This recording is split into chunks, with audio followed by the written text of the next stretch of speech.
Hello. Hello. Hi, everyone. Welcome to A Couple of Sassholes podcast. I'm Brooklyn Johnson. And I'm Heather Terry. And for anyone who doesn't know, this is our power hour of Let Me Move My Mic. Power hour of true crime where we talk about fucked up people doing fucked up shit, usually for fucked up reasons or sometimes for no reasons at all. And today, I can't give you a reason because my brain cannot compute the coding of this story. Can't compute. No, it's the Pladl family. And that's all I can say. If you know the last name, you know what the fuck we're about to get into. This is a red flag warning on all things today. All the things. Not all things. There's no torture. We're not going to talk about like the actual murder is not. Sometimes we're like, let me tell you about torture for 20 minutes, like psychopaths. But this one is just a fucked up storyline. It's one of those where you're like, if you were reading this as a book, you'd throw up. Oh, God. So it's worse when you realize like, this is real life. Oh, man. I should have, we have a touch-up, or I have a touch-up in a couple weeks for Hitesh. We have a touch-up? I knew that would catch And it. Yours are moving way less than mine. Mine's moving. So, like, I just feel like I needed to go see Hitesh, go see Amber. And We always need to go see a TEF. oh, my God, right? If there's ever if you just don't know what to do, go see a TEF Aesthetics. Yeah, in Owensboro, Kentucky. Yeah, or Nashville. Okay, carry on. Okay, so I was looking up, like, because you told me your story was rich. So I was like a downer. So I was looking up stuff in the car 5 seconds ago. And apparently in Wilmington, North Carolina, back in May, there's a 19-year-old kid, and he was accused of being involved in an attempted shooting and assault. So he was with two other guys, and they saw him get in a light blue Acura. So he accidentally called 911 from the car after they did it. Like the kid did the shooting. So they were listening to it, and they hear him say Vesta, which is where they were going. Like it's a location. So they got the surveillance footage. They tracked the car all the whole time. Like he didn't even know his phone was on the phone with 911 the entire time. So they're just How did he accidentally call 911? Probably like, where they do the, SOS thing, like if you hold a button down too far. But they specifically put it in a... Interesting. Yeah. That's an interesting thing because they put it in a way to where you can't accidentally do it because obviously that like fucks up resources. Yeah. That happened to me once when I threw it in my purse in a certain way. Yeah. And I looked at my phone and it was calling 911. I was like, my mistake. You were in my purse type of deal. Yeah. But I'm just like, the odds of accidentally calling 911 after committing a crime is really...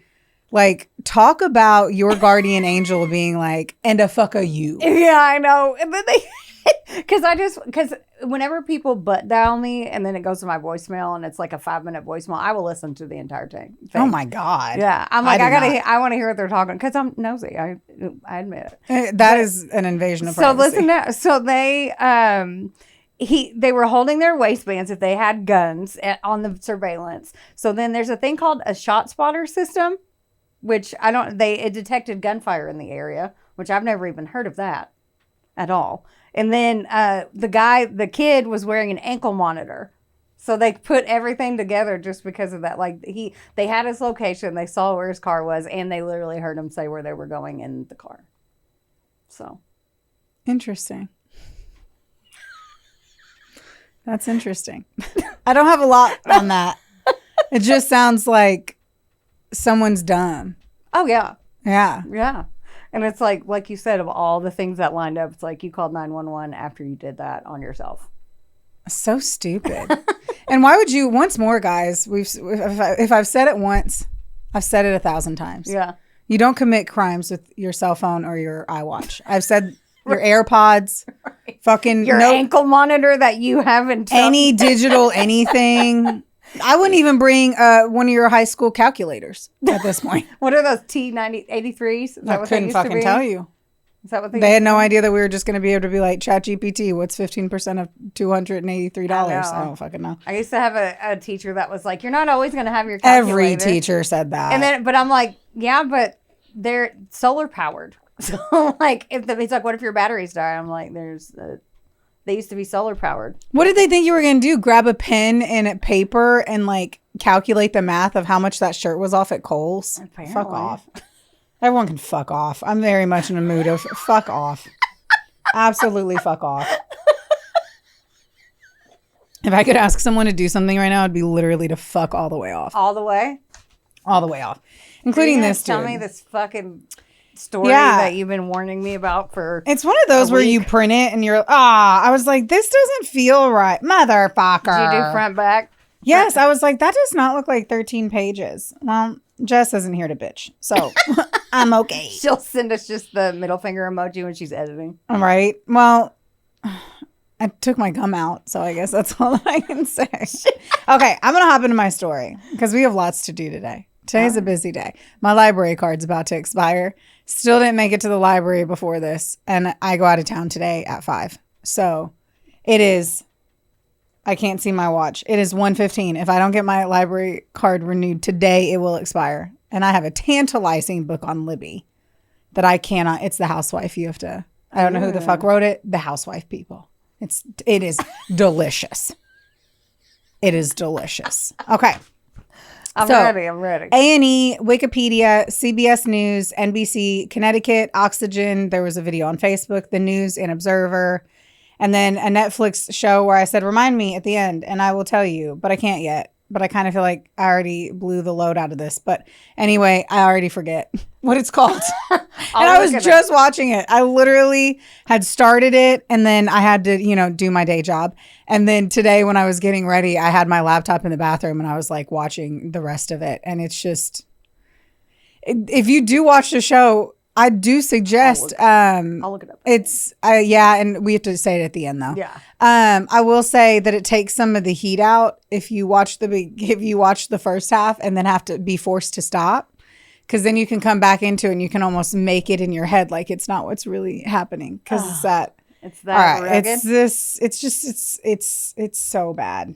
Anyway, well, here we go. So as I said, it's very red flag warning. The biggest, brightest fucking flag I can give. The story sucks. This is gross. Things are going to go horribly wrong. We will all feel sick to our stomachs. And just, shit sucks. People suck. This sucks. Let's get into it. Oh, so we're all. Welcome to Sucky Town, USA. Sucky Town, USA. So Steven Pladl, which this entire time until they fucking said it in the show, did I realize that it was pronounced Pladl, because it's Pladl. So Pladl, like platypus, that's is what I had in my head.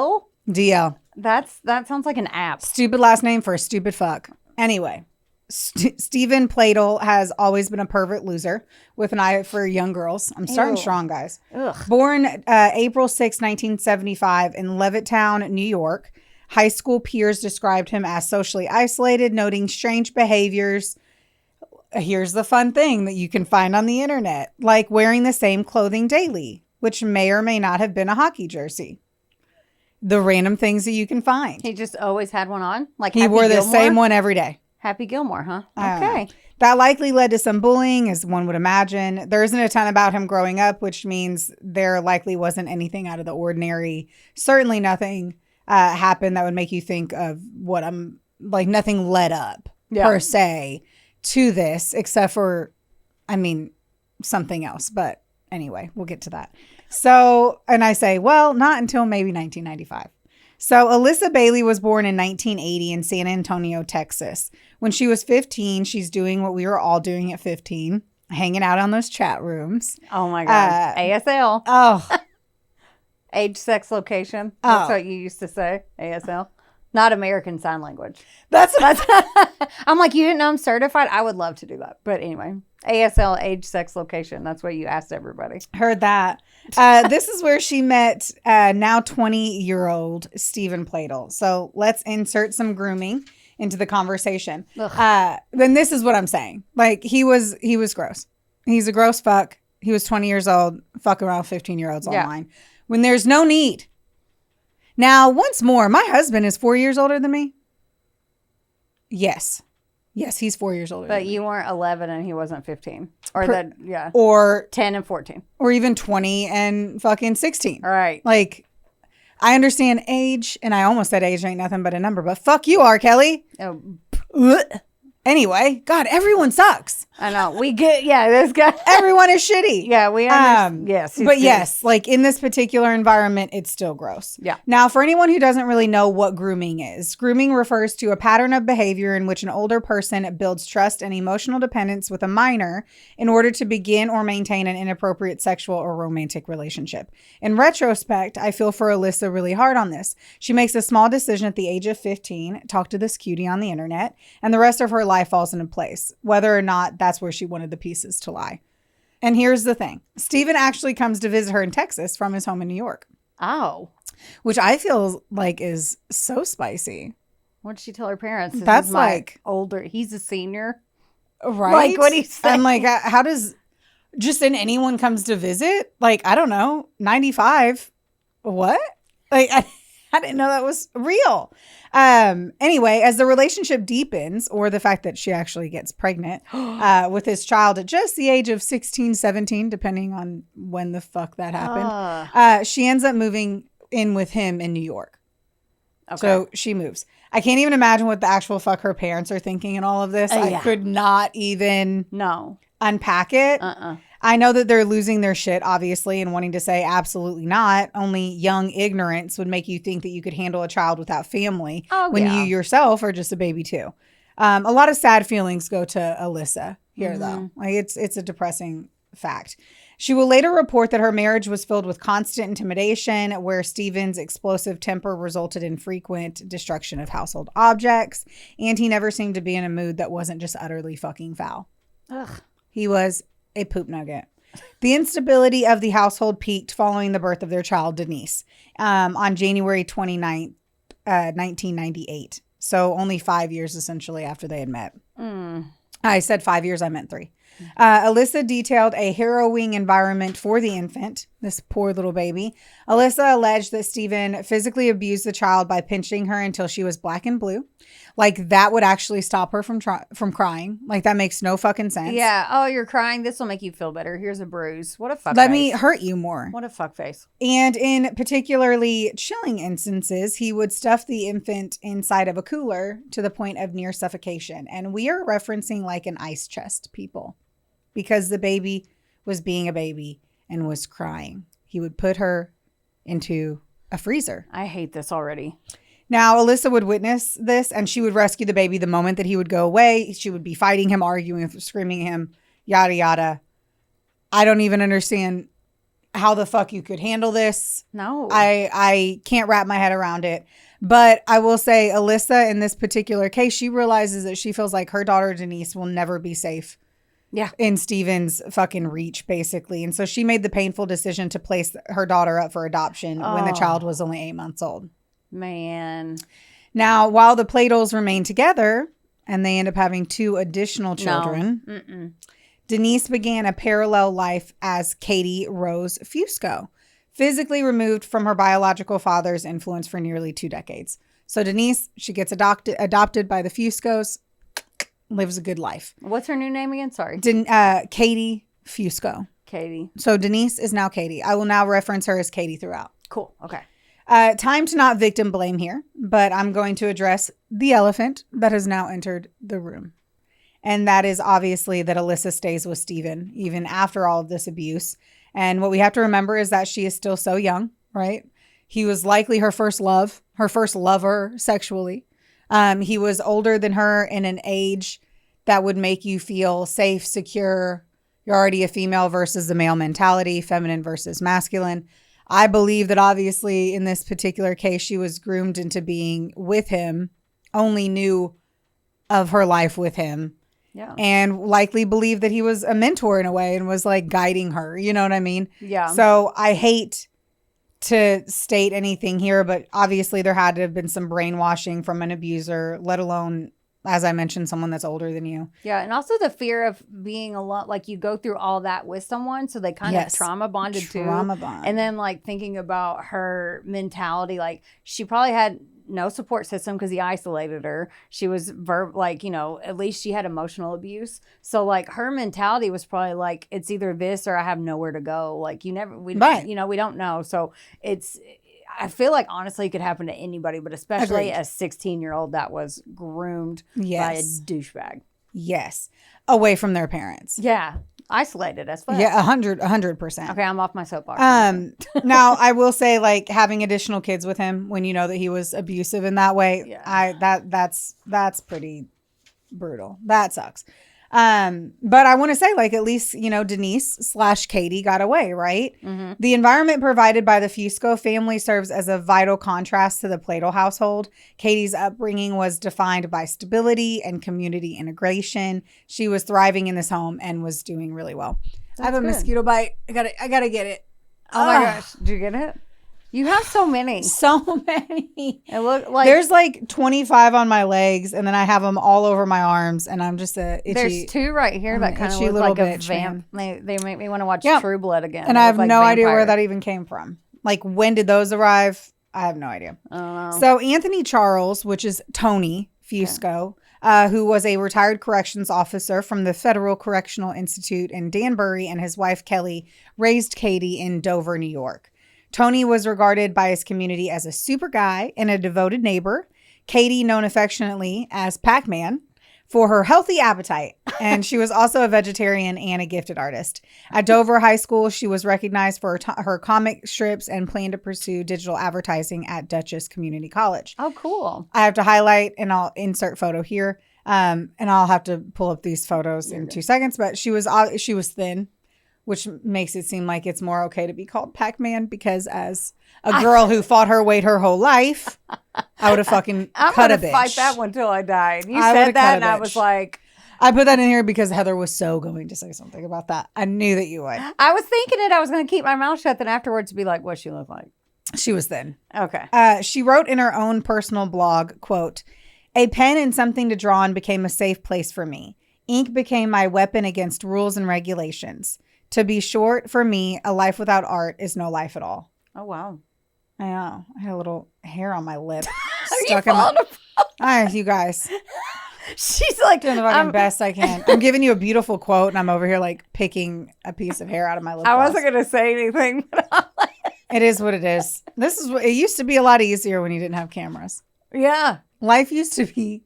Oh my gosh. So much more simpler. We rolled up in there looking all... When podcasts were actual video or audio projects, not video. And here we are. Fucking mugs on screens. Anyway, so upon turning 18 in January of 2016, Katie utilized social media to contact her biological parents. She was interested, right? Mm-hmm. Exciting. Let's fucking do this. Well, this is where we run off the tracks, hit the ditch, jump through the air, and do a rollover, because we ain't coming back from this. Oh, no. While the initial reunion appeared positive, the influence of the Pladls was immediate. Firstly, it appears that Alyssa was officially ready for a divorce. Like, she was leaving him. Okay. She could not deal with him in any capacity and was ready to walk away by the time that Katie had reached out. Not only that, but after a brief little visit, Katie abandoned her college plans. Huh? And she moved to Virginia to reside with them in August of 2016. Oh, yeah. Like, what the fuck? No. Again, I think so much about her parents on this one, because, like, you already probably didn't want her feelings to be hurt by her reaching out to her biological parents who couldn't handle, right. You know, that's always a very fine line. Yeah, well, I mean, some of them are like close and all that stuff, but like, knowing that they were married and had kids together and they'd given her away. Yeah, like the parents are trying to be supportive, like you're an adult, you have the right, but then in the back of their head they're like, but why are we not good enough? Probably, I would feel that way. Like, I would not. I mean, like if she moved, I would not. I mean, at the end of the day, like that would kick me in the wiener. I'd be like, you're gonna move there, though? You just met them. Yeah, because you want to get to know your biological parents, understand what about them you got, what kind of traits, like which one of them was an artist, which one of them could draw or paint, like did anyone have any musical talent, like the thought of understanding your genes, I think that would be very interesting. Yeah. Plus, you're 18, you're young. You want to experience life. Like, I could totally see them wanting to spend some time with them. Now, as for like moving in with them and then deciding not to go to school, I'd be more wrapped up on the not wanting to go to school, especially because in that time frame, like you had to. It was before ChatGPT. Like you needed a degree to be a designer like that and to be hired. Mm-hmm. So already, Like in the Netflix show, they show like Steven talking her out of going to school. I don't know if that's the case at all, but I would assume it. If he's a manipulator and a groomer, I would fully assume that he was the one who was like, oh, you don't need a college degree, yada, yada, yada. Yeah. I'd be more torn up about that. I would be like, yeah, totally move there, but put an amount of time. I'd be like, I would be like, move there. Yes, move there for, like, she went to visit them. I would have, and in that storyline, which once more, I don't know if that's like, I can't find on the fucking internet exactly how long it was. Yeah. That the intention was for her to be living there. But I would be like, yeah, stay there for the summer. Like, go delayed to school. Like, get to know them. But no. Like, you don't need to move there. Yeah, that's what I was saying. I was like... But you can't say it when you have kids. No, I said they're probably thinking it. Like, yeah, there's nothing you can do. There's no saying anything about this. Mm-hmm. So anyway, fuck all that. I feel bad for the fact that, yes, like, she chose her biological family over everything else versus her actual fucking future. Mm-hmm. It is a solid thought, though, that Steven likely told her that she didn't need to go to college. I already said that because she could do it without all that. And as I mentioned already, this is a time that you needed a degree. The arrival of Katie in the Henrico County home acted as a catalyst for the final collapse of Steven and Alyssa's marriage. So within weeks, the household dynamic shifted from a standard family reunification toward an overt domestic partnership between Steven and his biological daughter. So Steven underwent a visible physical transformation. Fucking so gross. He grows his hair out long and then he shaves his beard and he adopts like a really youthful style of dress. So he does the American Beauty. I haven't seen that movie. Drew's even giving me a look. I haven't seen it. Is that the one with the floating bag? Okay, I haven't seen it. Again, the more you could say, the more I don't know. He's like the flower petals and I ain't got nothing. And it's insane. I just watched Not Another Teen Movie all the time and they made fun of that in that movie. That's the only reason why I know there's a floating bag.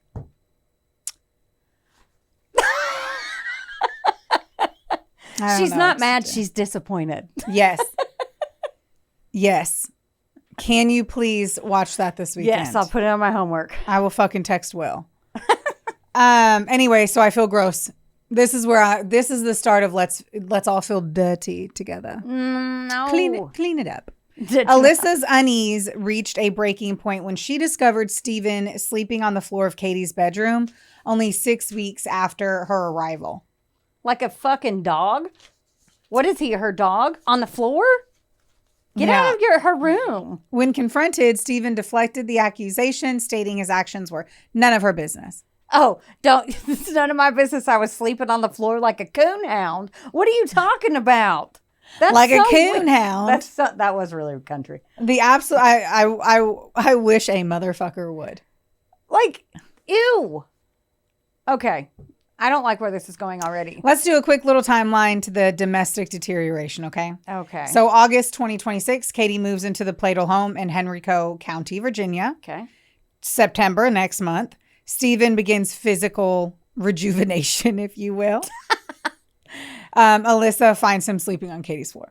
Ew. October, okay? No. August, September, October, November. This is over 4 months, guys, okay? No. Steven and Katie's bond intensifies. Alyssa describes living on eggshells. Ew. November 2020 or 2016. The marriage fails. Alyssa moves out of the family home, okay? Alyssa's departure left the younger children in the home as the sole witnesses to the escalating relationship with the father and, yes, his daughter. So now, most of the info on the kids is withheld to obviously make sure that the other children have as much privacy as possible. And I just want to mention that. So I guess after the fact that it was through their private observations and writings that the full extent of the incestuous union would eventually come to light. No. So unfortunately, the kids in this home are what tells everyone what happened. So imagine being, and from my understanding, they were daughters. And they're under 18. Like they're still. No, they're like. Right? in the show, and I don't know if they did this because they could or why. Okay. Right? Like, I don't know if they picked the kids' ages because they tried, like, there's nothing about the two kids. How old they were. No, they just say that they had 2 other kids. Good for them. I'm sure that I could find it if I paid for her birth records and all this shit. But guess what? I don't do that. So, and because what's the point of me digging into the kids? Let them fucking be. Yeah, let them be. I'm glad they don't tell their show. One of them was like in the show, I don't know, because I suck at guessing ages, 7 or 8. And the other one's like 15. 14, 15. Which, I mean, based on what you said, so that kind of sounds. Imagine being the oldest one is the one that is like disgusted and feeling really uncomfortable. Yeah. By witnessing what they're seeing here. So family secrecy became Steven's primary tool for maintaining the relationship. For months, he managed to hide the true nature of his bond with Katie from the public, though he instructed his younger daughters to refer to their biological sister as their stepmother. I knew you were going to say that. That's so gross. I hate this. Yes. Ugh. Yes. And now I realize I did know one of the daughters' ages. So the oldest, I believe this is the oldest one, was 11. But well enough to know. Old enough to know what the fuck is going on. Ugh. Old enough to know that her father is fucking his daughter and her sister. That's what we just have to say. This 40-something-year-old man is having sex with his 18-year-old daughter. Nope. Mm-hmm. I'm icked out. Yes. Yes. The revelation occurred in May of 2017 when Alyssa discovered an entry in her 11-year-old daughter's journal detailing that Steven and Katie were sexually involved and that Katie was not only fucking her dad, but that she was pregnant with his child. I'm done. I quit the show. What do you... I quit. No. When Alyssa confronted Steven by phone, yes, phone, and not in person, face to face, preferably with a gun in her hand, but over the phone, he confirmed the report, simply stating, "It's okay, we're in love." Ew. I hate And he believed it. He believed that it was truly okay that they were in love. Oh. Yeah. In an effort to evade scrutiny, the couple moved to Knightdale, North Carolina, obviously, so that no one will understand. You come and you hang out in, like, I live, why am I telling anyone where I live? But I'm over here in Deer Valley, and I'm like, look, this is my biological daughter. We had to give her up. But here she is coming to visit us for the summer, and then I'm like, this is my wife. Yeah, like. I'm sorry. She didn't have plastic surgery. I know that is your fucking daughter. So stop fucking your daughter. Anyway. So they move. On July 20th, 2017, they traveled to Parkton, Maryland to do what, Heather? I don't know what you're going to say anymore. Just to get married. No. No biggie.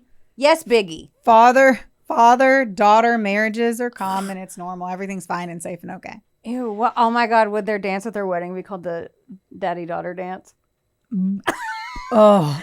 Oh, my God. Isn't that so gross?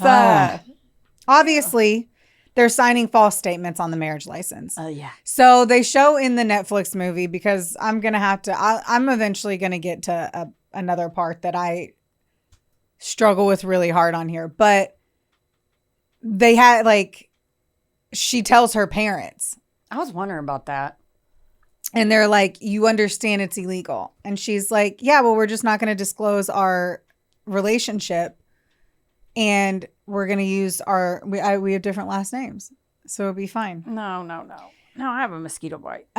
It just appeared. No. And so they act like incest is not illegal. Like, I cannot explain to you the deliriousness of the fact that they truly act like it is not illegal to do that. I'm going to keep going. So modern laws, because I wanted to understand, why is incest illegal? And I am sure ChatGPT and I am flagged. I'm sure I'm flagged on asking, why is incest illegal? Oh, well, you get a cousin slide into your DMs or something after this and be like, hey, I heard. I just wanted to see your face. No, none of my cousins are hot. Okay. I keyed. That was the most Kentucky thing you've ever said. Right? Right? All my cousins are ugly. I know. Which I don't know if they are, now that I think about it. Well, unfortunately, I'm not one of those super close families where your cousin is like one of your best friends. Yeah. I think that's super cool. Yeah. But like, I don't have that. So I'm just not. And I'm not going to marry her. So right. I mean, there's always time. No. So modern laws generally rest on three main reasons, not just one. Protecting against exploitation and coercion. So family relationships naturally involve power imbalances. A parent, grandparent, aunt, uncle, or older sibling often has authority, influence, or emotional control over younger relatives. Even when both people are adults, lawmakers have long argued that genuine consent can be difficult to evaluate within these relationships because of lifelong family dynamics.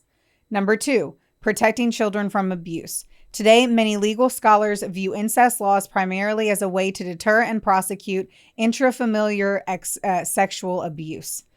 Most reported incest cases involve abuse rather than truly voluntary relationships. Yeah.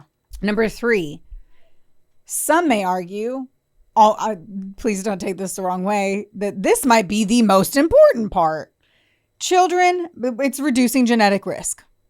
This is the part that blows me away. When they have this child, they are so excited that this is their love child. Not one part of them is thinking about the fucking genetic risk. So children born to close biological relatives have a significantly higher risk of inheriting 2 copies of harmful recessive genes, increasing the likelihood of certain genetic disorders and birth defects.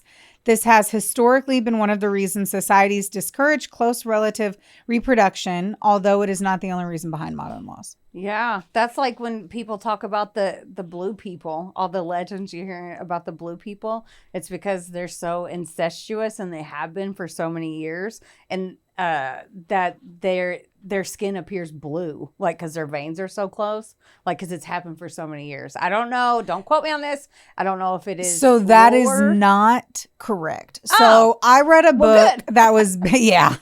I was like, she has to school. She was looking at me like I could feel it. No, because there was this book about that. It's a disease that took a very, very long time for them to figure out what it was, and it's not from incest. It's and it is from your veins and your skin being more transparent. Yeah, but it's a genetic thing, not from incest. But no, I meant they used to say, "Oh, in Eastern Kentucky, where the blue people are," and I'm not saying that. That's just what people used to say. Mm-hmm. That's what I heard. Like back a long time ago, and before this book was literally in the Appalachian area, and she was one of the first people, and everyone thought she was like a witch. No, not one part was talked about incest of it. They just thought that she was like crazy. Let's just pause while Heather looks it up. No, I believe you. I'm just. I mean, you're obviously looking it up. I'm just curious. I'll look it up. Yeah, how about we finish the story? Okay, so I don't even know how to handle telling you this next part. But her adopted parents, the Fuscos, attended the wedding ceremony. No, they didn't.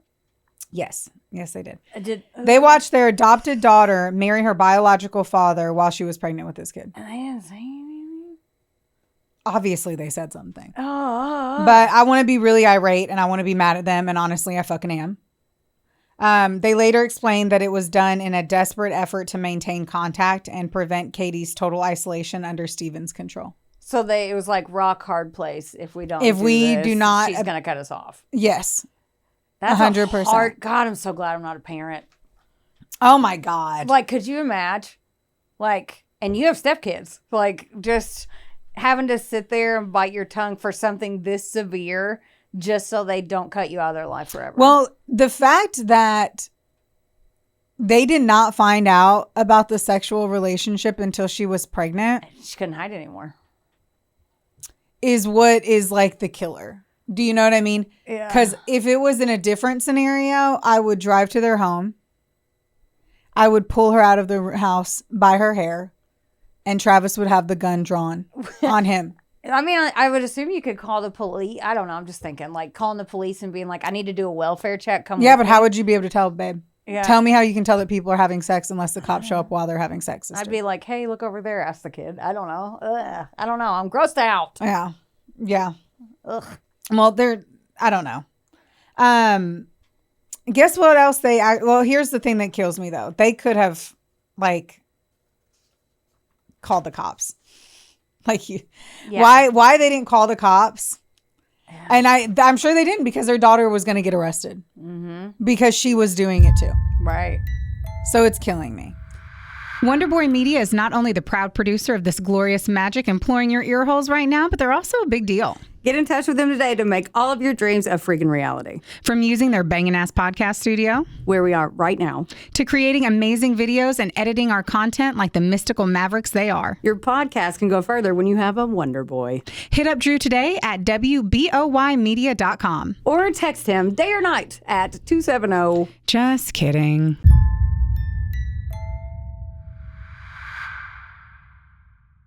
Does your face look like a mugshot lately?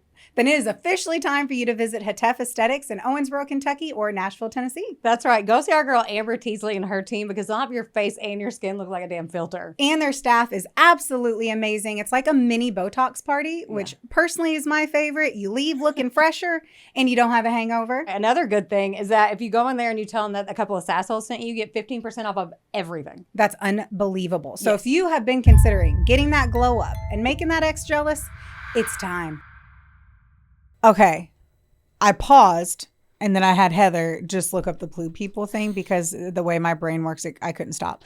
So I was still right on the statement that it's a genetic condition. It's just that there was a family that was rurally located and they were indeed fucking each other and having kids, and which meant the genetic disposition of being blue. Yeah. Blue dum dee dum dum. I used to sing, if I was green, I would die. I didn't know the words to that song. Shocking. Anyway, so Heather was right, but I was also right too. I feel like that was important. We were both right. Anyway, so yeah, they could have called the cops. Once more, I get it that their daughter would have been arrested. But it doesn't matter. She's fucking her dad, and that's gross. Yeah. The whole point of our show is to poke at stuff like that. Yes. We wouldn't know what we would do. We're just saying, I know what I would do. Yeah, yeah. I mean, I know what I would do. Yeah. I would call the cops. Oh, yeah. I'd be like, well, she's not really. I mean, how long were they together at this point? Like, she was like 18, 19. She was just a wee woman. Yes. So, it was not long enough. She doesn't have life experience. I'd be like, this is for your own good. Hate me now. You're going to thank me later. Yes. I mean, September 1st of 2017 is when she gives birth. So it's like, we're talking not really a calendar year here, but maybe a month. I already threw my papers on the ground, so I can't remember the original date. So yes, on September 1st of 2017, Katie gave birth to their son, Bennett Kieran Pladl. I love the name. Bennett That's a cute Kieran. Name. The situation shifted into a criminal matter shortly thereafter when Alyssa, thank you, Alyssa, for being the smart adult here, ex-wife, reported, the incestuous marriage to authorities because who the fuck wouldn't? Now, I believe, like, in the show on Netflix, like, does this where she calls the cops the second she reads the journal. Mm-hmm. And that the journal was provided to her by Steven because Steven did not think it was wrong. Like, Steven was excited for her to know that he was having a kid. That's not the case. Like, that's how, that was a dramatized version of it. That's the little discretionary of the dramatic fucking changes that they do. But, like, I'm pretty sure she just was reading her 11-year-old's daughter or a journal. Yeah. But, because they would so fucking mention that because that's adding so much psycho into the fucking mix. Like, we love chaos in media, so they would have really attached onto that. But at the end of the day, I don't know how long she waited from finding out.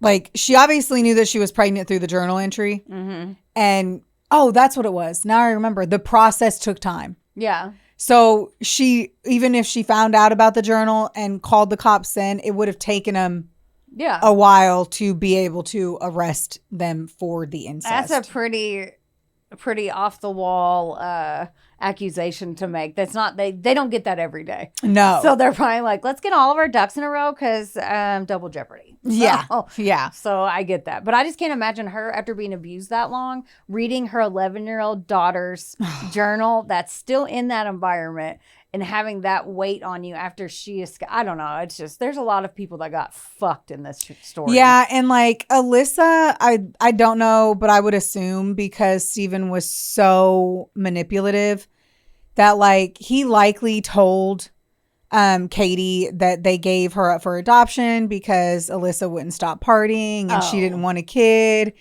and this, and that. And like, it was her who didn't want you. I wanted you. Yep. All that shit. Oh, yeah. So whatever. The legal system's intervention on January of 2018 created a temporary barrier, but it also heightened the instability of Steven's mental state. Both were arrested and charged with incest with an adult. Charged with incest with an adult, adultery, and contributing to the delinquency of a minor. The last charge was related to the 2 younger children still living in the home. According to investigators, Steven told them to call Katie their stepmother and expose them to the incestuous relationship. Ew. Authorities alleged his conduct negatively affected their welfare, leading to this charge. Good for them for throwing that on there. I said, thank you, Coppas. Thank you. That's a good, yeah. And they did do that. They did interview the kids, and that's how they were able to like. And it was all based off of that one fucking statement. Call your sister your stepmom. You nasty fuck. This is you nasty fuck. The bond conditions mandated a no contact order and physical separation. So that means that Katie moved back to New York with the Fuscos while Bennett was placed in the legal custody of Steven's mother in North Carolina. Steven's defense attorney, and I get very confused on North Carolina, New York, who was where, who went where, and apparently everyone just liked to move. So just rest assured that this is true.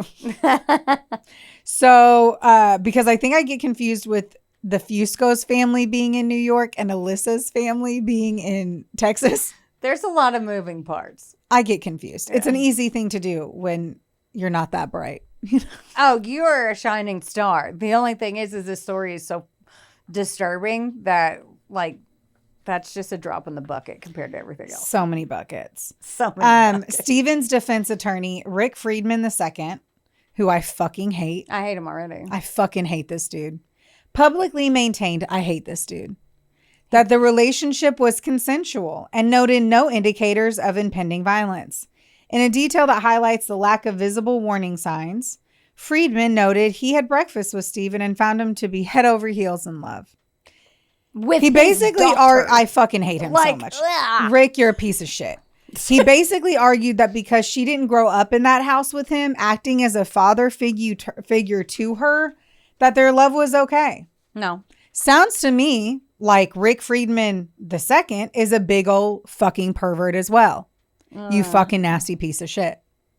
I hate this dude. You heard her here first. I damn near hate him more than I hate the other dude. I mean, For you to be the type of attorney that is eating your roasted chicken and vegetables at night can sit there and say to yourself, yeah, it's okay that this 40-year-old father fucked his 18-year-old daughter and got her pregnant. Mm-hmm. I believe it's fine because he didn't raise her. Go fuck yourself. Ew. Go fuck yourself. Yes.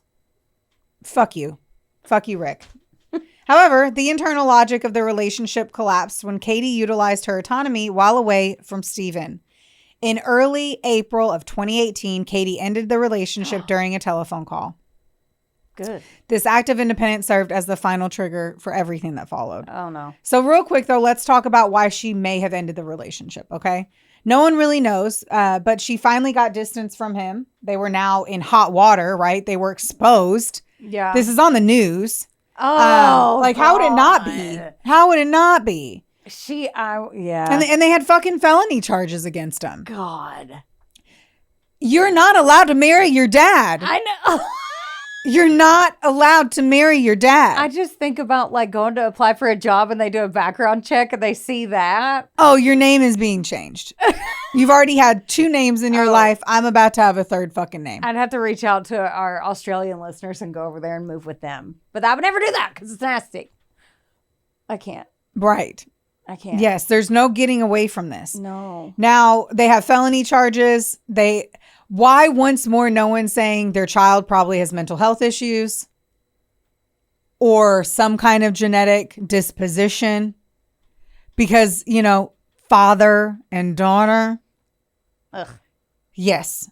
And the way she acted like it was no big deal, like as long as we just say that we had different last names, it's okay. I hate everything. Anyway, she was being supported by her, adoptive parents again, and she no longer had him in her face all the time. And she, my hope is that she had truly come to her senses.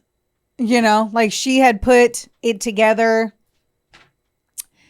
and was like, yeah, that was weird.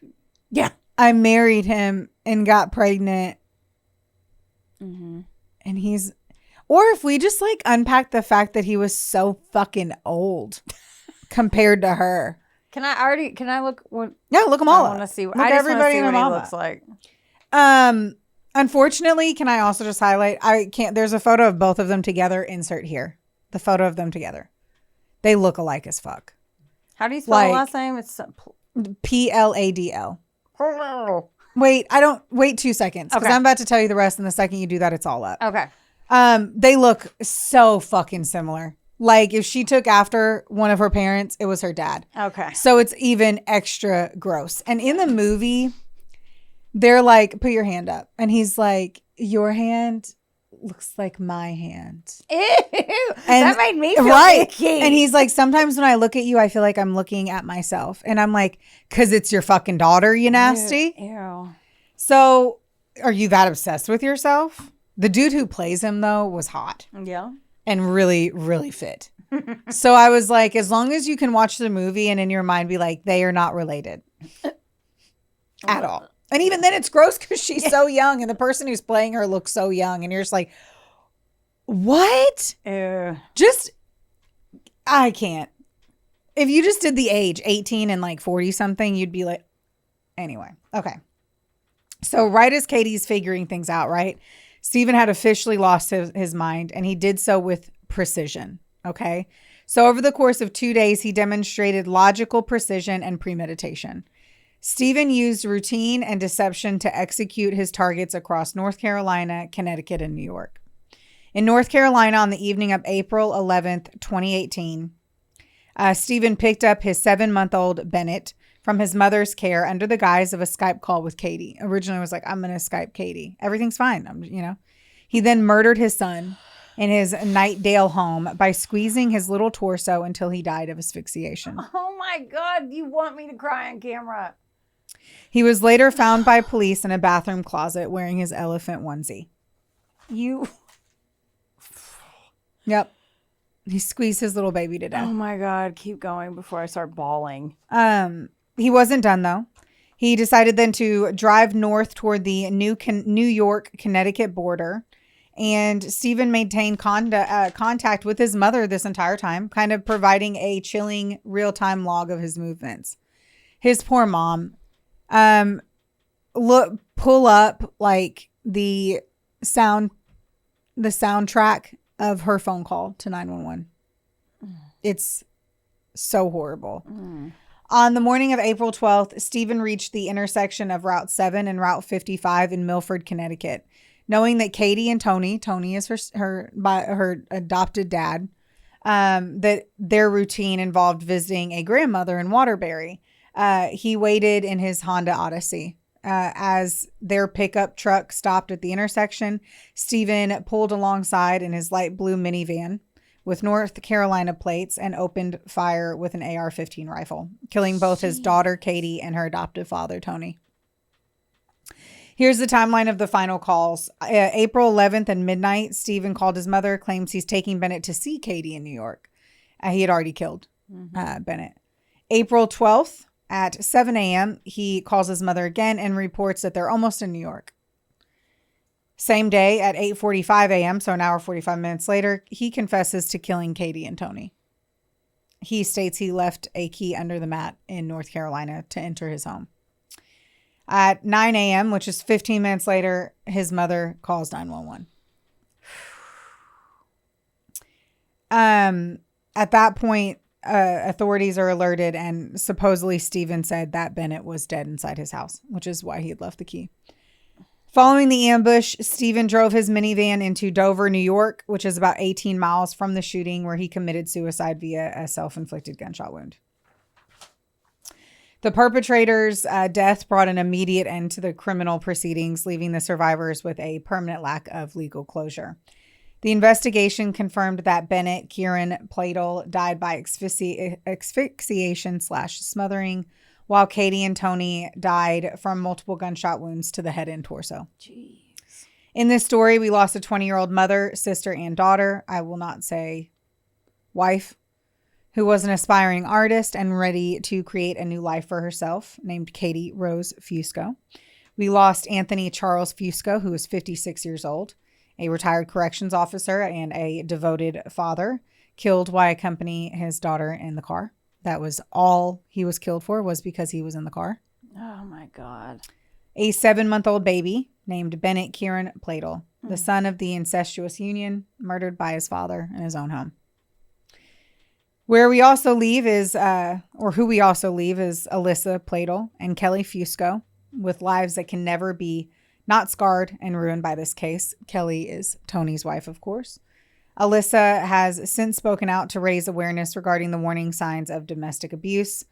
Kelly has chosen a private life, hopefully of healing. I cannot find anything about her. The case remains a haunting study of missed signals and the failures of the domestic justice system. It was dramatized in the movie. I got it right here. 2024 Lifetime film, Husband, Father, Killer. The Alyssa Pladl story, because it's Alyssa who's telling the story, which brought renewed scrutiny to the questions surrounding family reunification and the handling of incest cases. The legacy of the Pladl file is one of two families permanently linked through a shared history of grief and the catastrophic reality of domestic escalation. This is the Steven Pladl and Katie Fusco incest story, with lives taken and others forever altered. It ends so fast, doesn't it?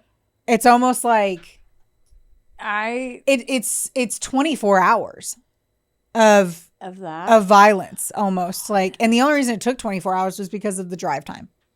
I am rocked.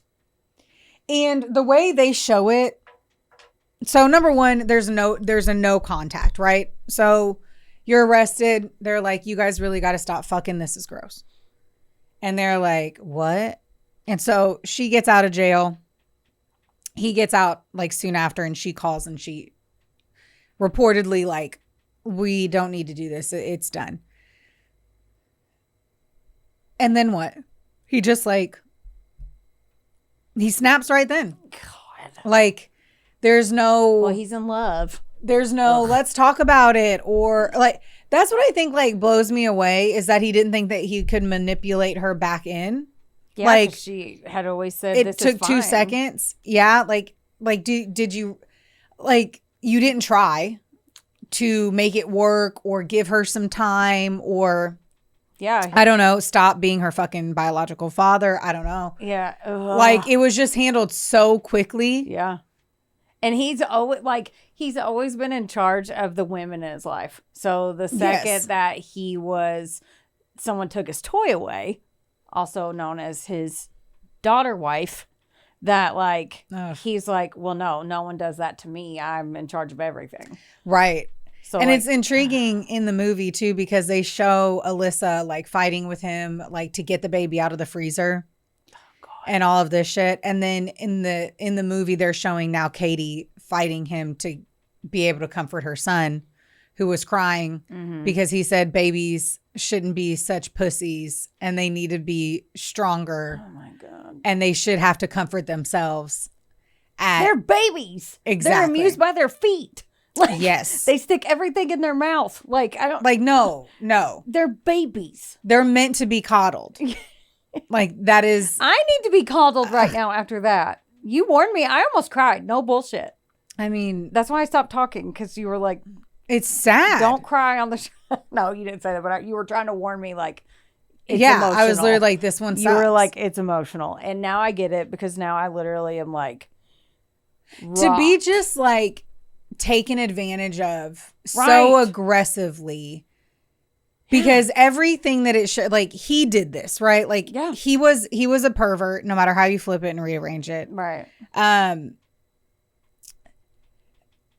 it hurts to think of a father doing that to their daughter. And that's what I think makes like your eyes water, where you're like, blink fast and make it stop. Because you just couldn't imagine your own father abusing you in that way. God, no. And you love your dad so much. Yeah. But then it also, and I think that's what was the extra sickening, disgusting fucking part of it, was that damn attorney being like, well, he didn't raise her.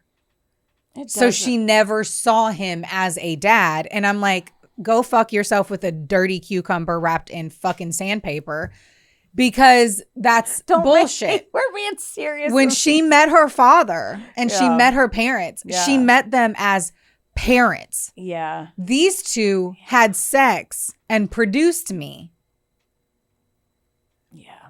They are my birth parents. That's rugged. So how you were able to hopscotch your way mentally into then taking that concept of that being your dad and putting it over here and being like, he's not my dad, he's just this hot 40-year-old. I mean, obviously he's so manipulative. Plus, like, she doesn't have a lot of life experience. She's only 18. Like, right. So, like, of course, at 18, like, you know, like, you think you know everything about everything, but somebody that can spot that from a mile away, which is so why people like that prey on younger women. Not only because they're perverts, but because they're more vulnerable. Like, and then he probably knew what to say to her to tell her parents, so they wouldn't try to come in and like if they would get mad, she's probably like, well, I'm just not going to talk to you. I don't know. There's just so many. We're just going to keep this between ourselves. You have to feel shame and be embarrassed. Like, imagine how hard it was to tell your friends that you were dating an ugly guy. Oh, they told me before I told them. Oh, I'm sure. And I say this because I've only known Heather married, but like, imagine the shame of that. Yeah. Let alone. Yeah. Oh my God. Let alone, it's hard to even say it like you're fucking your dad. I can't. Okay. It's insane. Yeah. Well, usually like being vulgar is like my favorite t-shirt to wear on this, on our podcast. And I can't even do it. Like, I can't even say this shit. Like, I can't even say this shit I would usually try, because it's so fucked up and it's so sad. And like, Alyssa's pain in all of this too is so heavy, because she felt like she left an injured deer. Yeah, this is the slaughter, you know? This is the butterfly effect times a million, because there's so many people that were affected by him. I'm going to say him. I don't have my phone, but you can look him up real quick. Okay. Oh, I mean, poor Kelly. Yeah, all of this. Fucking all of this. Tony's like Tony's wife, and it's just like, wow, I lost my daughter that they've raised since the baby was, what, 8 months old? I raised her as a baby all the way through. I couldn't fathom it either.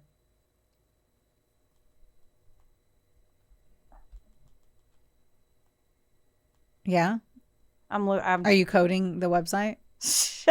By how many fucking things? Thanks for making me laugh now that I want to go home and like hug my dog and cry. Ew! Is this him? I can't see your phone, so I don't know how I would tell you. Don't they look alike? Yes. That is the photo where I'm like, if you just stop, and again, it pops up. Here, Drew. They look alike. Drew just made a face like he smelled a fart. Like they 100%. Like, tell me this doesn't look like just zoomed in on this. So he used to have a beard and short hair, and then he shaved his beard and grew out his hair, and that's like also very creepy. Oh, here's a picture of him when they first met. Yep. Like when they first met, and he looks like a dad. Yes. And she looks young as fuck, because she is. Okay. Anyway. Oh, I think is that her or his other daughter? That's her, isn't it? Yeah. Yeah. Yeah, because it shows that to that. Yeah. Ugh. Okay. Okay.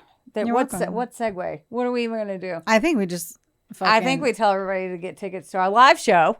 Yes. Let's end this on a positive note. Yeah. September 27th is our live show. It's called Flannel and Felonies. Yeah. And we're really excited about it. Obviously, it's very fall themed, being the date. Yeah. So it's going to be a fun ass time. It is presented by Hetef Aesthetics, our favorite people ever. They're going to be there. So if you want a free consult, literally take your mimosa or mocktail in one hand and walk up to them and be like, what would you do, Amber? Tell us how you can make this masterpiece even more of a masterpiece. And it's going to be so much fun. Oh, it is going to be a blast. It's also been, by the time we do this, our last show was in February of 2025. Was it that long ago? Mm-hmm. Yeah. Time flies when you're talking crime. I don't know.